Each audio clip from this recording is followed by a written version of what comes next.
एक तालपुर नामक छोटा सा गांव था। वहाँ एक झबरू नाम का व्यक्ति रहता था। झबरू एक अच्छा इंसान था, लेकिन झबरू के छोटे कद होने के कारण तालपुर के लोग झबरू को बिल्कुल भी पसंद नहीं करते थे। वो जब भी झबरू को देखते, उसके छोटे कद के कारण उसे खरी खोटी सुनाया करते थे। एक दिन झबरू अपनी मस्ती में गाना गाते गाते मेला जा रहा था। ओ हो, मैं तो चला मेला देखने, मैं तो चला मेला देखने। तभी गांव के दो युवक सोनू और मोनू झबरू को देख लेते हैं और बोलते हैं, देखो अपने बौने झबरू को कैसे गाना गाते गाते झूमते झूमते चला जा रहा है, जैसे गोल गोल छोटा मटका लुढ़कते चला जा रहा है। और हंसते हैं, झबरू भी गांव में हमारे एक अलग ही पीस है। और हंसते हैं जोर जोर से ऐसे बोल के। हाँ भाई हाँ। तभी झबरू उनके सामने से निकलकर मेला पहुंच जाता है, लेकिन वहाँ एक झूला के पास पहुँचता है जहाँ की बहुत ही भीड़ थी और लोगों के पीछे वह छोटी कद के कारण छिप जाता है और झूले वाले को आवाज़ लगाता है, भैया भैया, मगर भीड़ बहुत थी तो उसे झूला वाला देख नहीं पाता। तब भीड़ थोड़ी कम होती है तो झूला वाला झबरू से पूछता है, हाँ भैया क्या बोल रहे थे? तब झबरू कहता है, हाँ भाई मुझे भी झूला झूलना है, कब से तो बोल रहा हूँ। तब झूला वाला बोलता है, झूले में चढ़ तो पाओगे ना भैया, बोलकर उसका मजाक उड़ाता है। तब झबरू कहता है, हाँ कर लूँगा। जैसे तैसे करके झूले में बैठ जाता है और थोड़ी देर झूला झूलकर मेला में मस्ती कर कर वापस आता है। तो उसके पापा कहते हैं, अरे आ गया तू, काफ़ी देर लगा दी आने में, मेला घूमने गया था या वहीं बसने का इरादा था? कामचोरी में तो तेरी बराबरी कोई नहीं कर सकता। अब मुझे देख क्या रहा है, जाकर नदी से पानी लेकर आ, घर में एक बूंद भी पीने का पानी नहीं है। पूरा दिन मुफ्त की रोटियां तोड़ते रहता है, कोई काम धंधा भी नहीं कर लिया कर। हे भगवान, ना जाने तूने मुझे कैसी औलाद दी है, काम के न काज के, दुश्मन अनाज के, चल जा यहाँ से। झबरू अपने पिता की ऐसी बातें और कड़वी बातें सुनकर बहुत उदास हो जाता है। फिर कहता है, अच्छा ठीक है जाता हूँ, गुस्सा क्यों कर रहे हो, बोलकर वह एक मिट्टी का घड़ा उठाकर नदी की ओर चल पड़ता है। फिर रास्ते में सोनू और मोनू मिल जाते हैं। उसे सोनू, अरे सोनू भाई देख रहे हो कैसे हमारे गांव की पिद्दी आदमी भी नदी किनारे पानी लेने जा रहे हैं?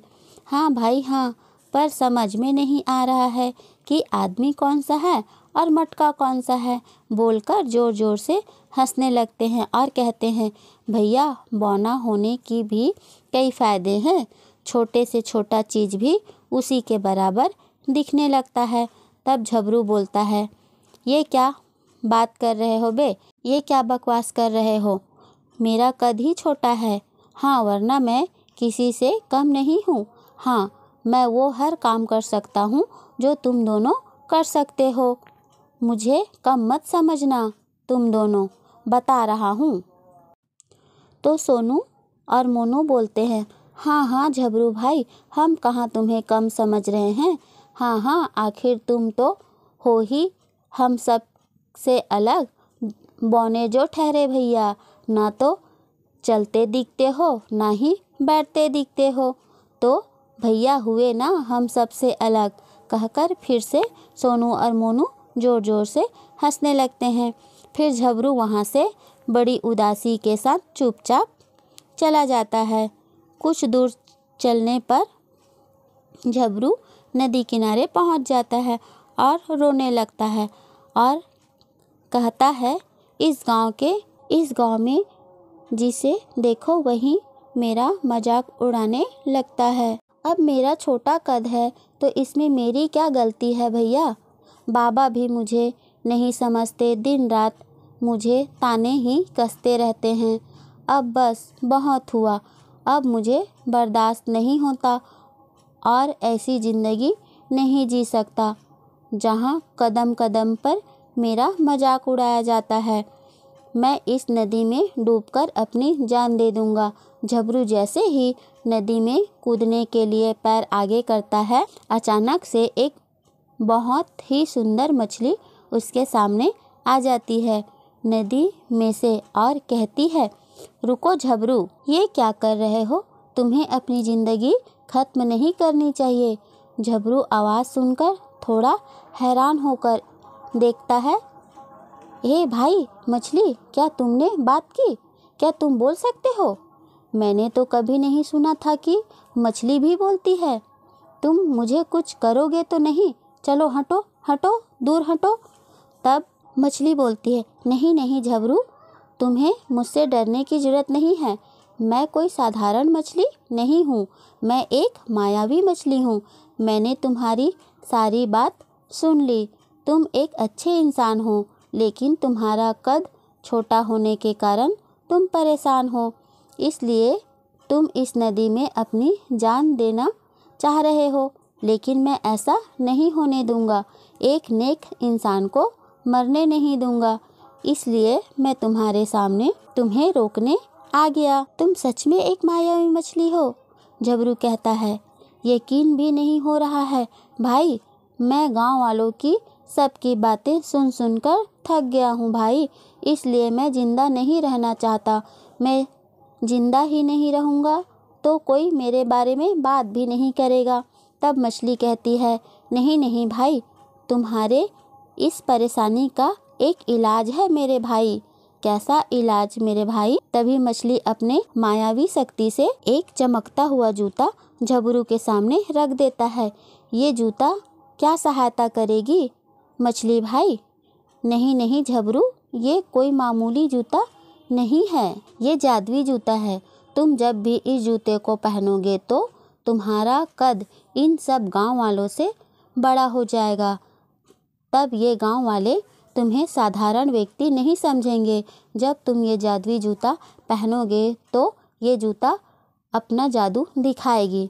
तब झबरू कहता है, ये जूता क्या जादू दिखाएगा भाई? तो पहन के तो देखो। जैसे ही झबरू पहनता है तो वह ऊपर उड़ जाता है और बड़ा खुश हो जाता है और फिर पूछता है, भाई मैं नीचे कैसे उतरूँगा मछली भाई? तब मछली कहती है, घबराओ नहीं, बोलो, हे जादुई जूता, मुझे ज़मीन पर नीचे उतारो और तुम नीचे आ जाओगे। झबरू तब वैसे ही बोलता है और नीचे आ जाता है। तब मछली भाई बोलता है, देखो झबरू, ये जादुई जूता मैं तुम्हें इसलिए दे रहा हूँ क्योंकि तुम एक अच्छे दिल के नेक इंसान हो।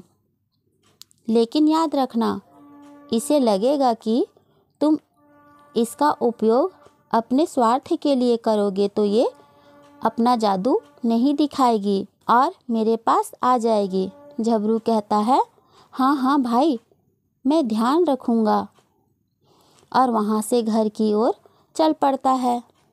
जैसे ही घर पहुँचता है, उसके पिताजी उसे कहते हैं, कहाँ था? इतनी देर में आ रहे हो? कब से राह देख रहा हूँ। ये क्या है तुम्हारे हाथ में? किसका जूता उठा लाए हो? अब तुमने चोरी भी करना शुरू कर दी। काम धाम तुमसे होता नहीं। तब झबरू सोचता है, अगर बाबा को जादुई जूता के बारे में बता देता हूँ तो सबको पता चल जाएगा कि मेरे पास जादुई जूता है। नहीं नहीं, मैं ये ऐसा नहीं करूँगा, और अपने पिताजी से नहीं कहता है। फिर कहता है, तब उसके बाबा बोलते हैं, कहाँ कहाँ से उठा कर ले आता है, फेंक दे इसे। तब झबरू कहता है, मुझे ये नदी में तैरते हुए मिला है बाबा।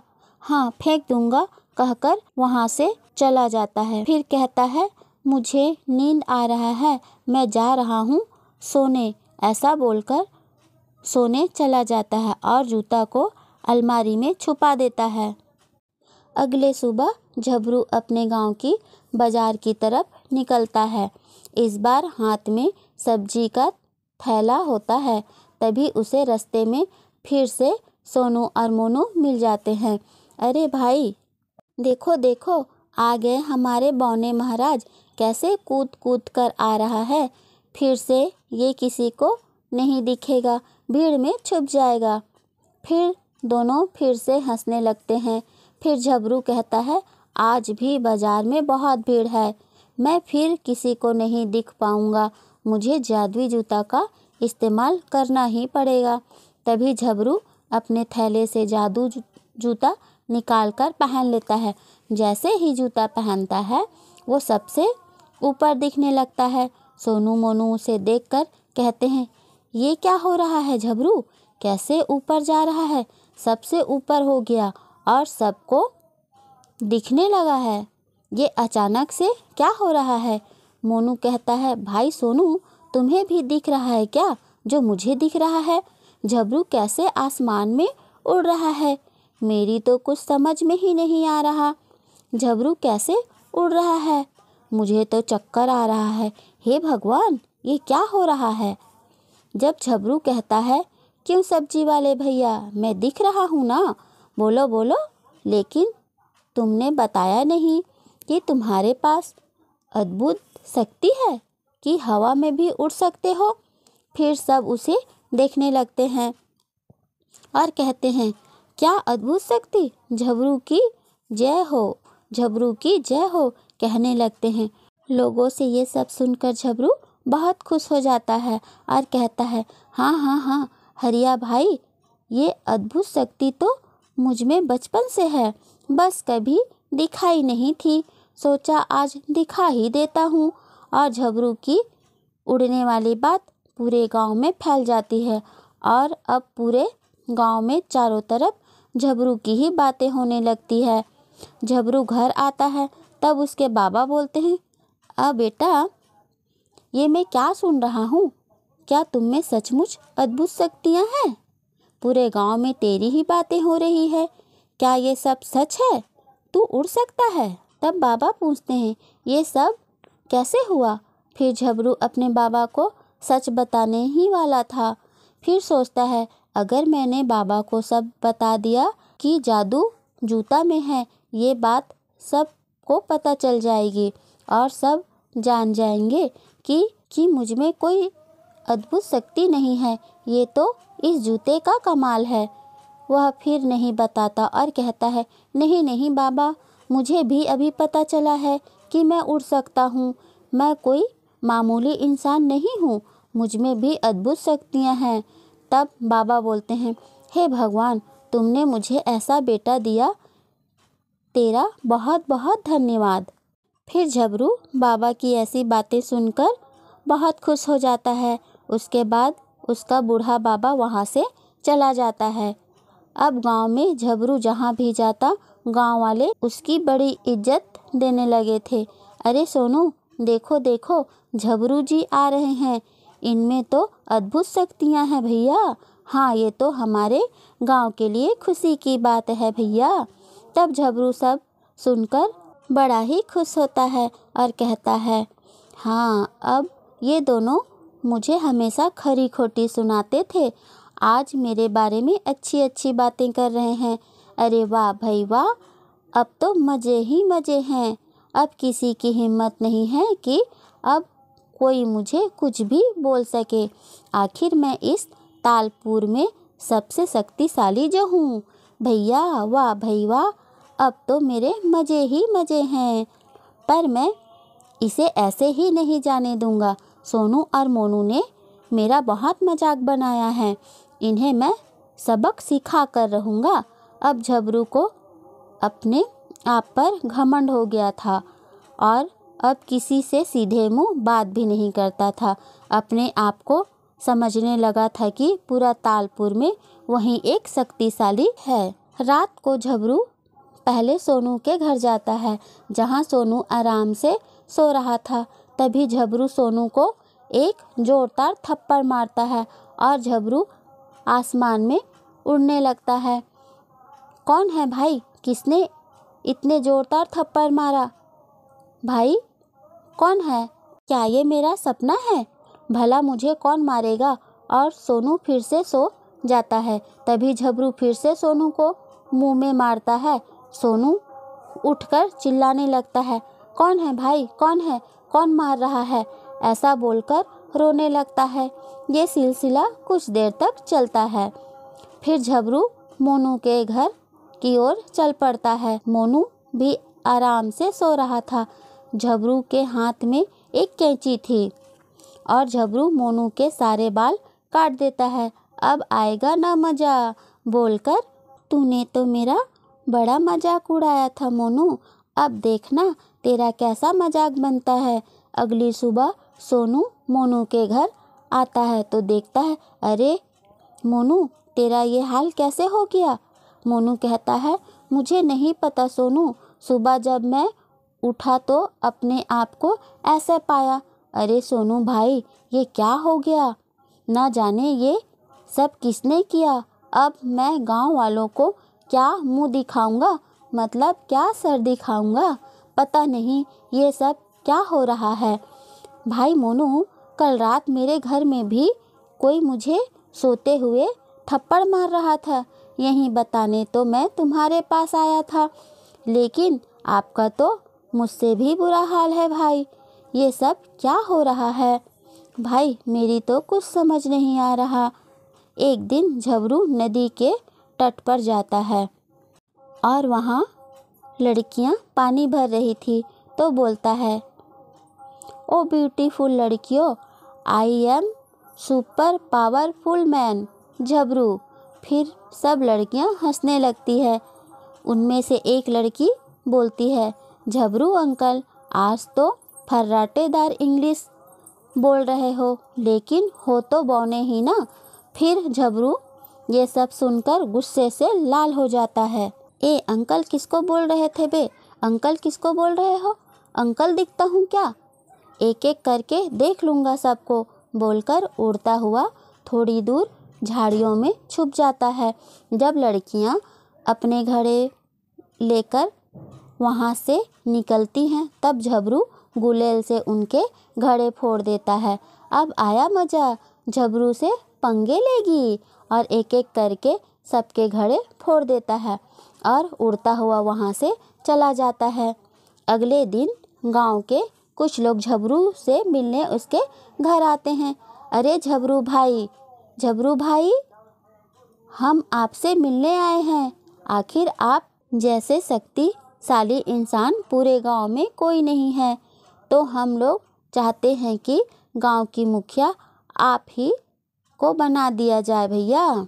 फिर झबरू कहता है, मुखिया, ओ मैं, अरे वाह भाई वाह, मैं मुखिया बन गया तो मेरे तो मज़े ही मज़े हो जाएंगे, पूरे गांव में मेरा ही राज्य होगा, क्यों नहीं। आखिर मुझसे भी ज़्यादा कोई शक्तिशाली है क्या इस गांव में, मैं मुखिया बनने योग्य हूँ इस गांव में। तब गांव वाले बोलते हैं, तो ठीक है झबरू जी, कल मुखिया बनने के लिए पहले गांव वालों के सामने फिर से अपनी शक्ति का प्रदर्शन करना होगा, उसके बाद ही हम सब आपको अपना मुखिया बनाएंगे। तब झबरू कहता है, हाँ हाँ क्यों नहीं, मैं तो हूँ ही शक्तिशाली, कल पूरा गांव भी देख लेगा कि कैसे मैं आसमान में उड़ सकता हूँ। हाँ, तुम लोग मेरे मुखिया बनने की तैयारी करो, जाओ जाओ। सारे गांव वाले वापस आ जाते हैं। अगली सुबह गांव वाले उपस्थित होते हैं एक जगह जहां झबरू को भी बुलाते हैं। फिर कहते हैं, झबरू जी अपनी शक्तियाँ दिखाएंगे। फिर वह गांव वाले झबरू को अपना मुखिया घोषित कर देंगे। फिर झबरू को कहते हैं, तो झबरू जी शुरू हो जाइए। फिर झबरू, हाँ हाँ क्यों नहीं भाई, अभी दिखाता हूँ आपको अपनी अद्भुत शक्तियाँ, लेकिन उससे पहले आप लोगों को एक बार मेरे तरफ ना देखते हुए आसमान में देखना होगा। तब सब कहते हैं, हाँ हाँ क्यों नहीं, ठीक है देख लेते हैं। और फिर सभी गांव वाले जैसे ही आसमान में देखते हैं, झबरू जल्दी से अपने थैले से जादुई जूता निकालकर पहन लेता है। अब आप लोग मेरी तरफ देख सकते हैं। तब गांव वाले झबरू की तरफ देखते हैं। झबरू ऊपर आसमान में उड़ने की बहुत कोशिश करता है, पर वो उड़ नहीं पाता, मगर उड़ ही नहीं पाता। अरे, मैंने तो जादुई जूता पहन लिया है, फिर मैं उड़ क्यों नहीं पा रहा हूँ। तब गांव वाले बोलते हैं, अरे अरे झबरू तो अपनी अद्भुत शक्तियाँ दिखा ही नहीं पा रहा है। उड़ने वाला, क्या हुआ झबरू भैया, आपकी अद्भुत शक्तियाँ ठप हो गई क्या भैया। ये झबरू तो बातें बड़ी बड़ी कर रहा था, आया मैं शक्तिशाली हूँ। अरे झबरू भैया, जाओ जाओ, अब मुखिया बनने वाला भूल ही जाओ। मैं कहता हूँ फालतू में अपना टाइम खोटी क्या करना, सब अपने अपने घर चलो भैया। तब झबरू उदास हो जाता है। थोड़ी देर बाद सब गांव वाले वहाँ से चले जाते हैं। तब झबरू कहता है, पता नहीं आज ये जादुई जूता ने अपनी शक्ति क्यों नहीं दिखाई। उल्टा गांव वाले सभी मुझे खरी खोटी सुना के चले गए। तभी जूते से आवाज़ आई, झबरू ये सब तुम्हारे कारण हुआ है। क्यों, तुम बोल सकते हो जादुई जूता। जूता बोला, हाँ झबरू मैं बोल सकता हूँ। मैं तुम्हारे पास इसलिए आई थी कि गांव वाले तुम्हें छोटा कद के कारण तुम्हारा मजाक उड़ाते थे। जब मैं तुम्हारे पास आया तब लोग तुम्हारी इज्जत करने लगे और तुमसे अच्छे से बात करने लगे, लेकिन तुम तो अपने आप को ही महान शक्तिशाली समझने लगे और तुम्हारे मन में मुखिया बनने की लालच भी आ गया। अब तुम में और गांव वालों में कोई फ़र्क नहीं रहा झबरू, इसलिए मैंने आज अपनी जादुई शक्ति नहीं दिखाई और अब मैं अपनी मायावी मछली, शक्तिशाली मछली के पास वापस चला जाऊंगा और नहीं आऊँगा। तब झबरू को अपनी गलती का एहसास हुआ। झबरू बोलता है, मुझे माफ़ कर दो जूता, मुझसे गलती हो गया। सच में मुझे घमंड नहीं करना चाहिए था। और झबरू ज़ोर ज़ोर से रोने लगता है। इसी तरह की कहानियाँ सुनने के लिए आप हमारे चैनल को सब्सक्राइब, लाइक और शेयर ज़रूर करें और हाँ, बेल आइकन दबाना ना भूलें। धन्यवाद।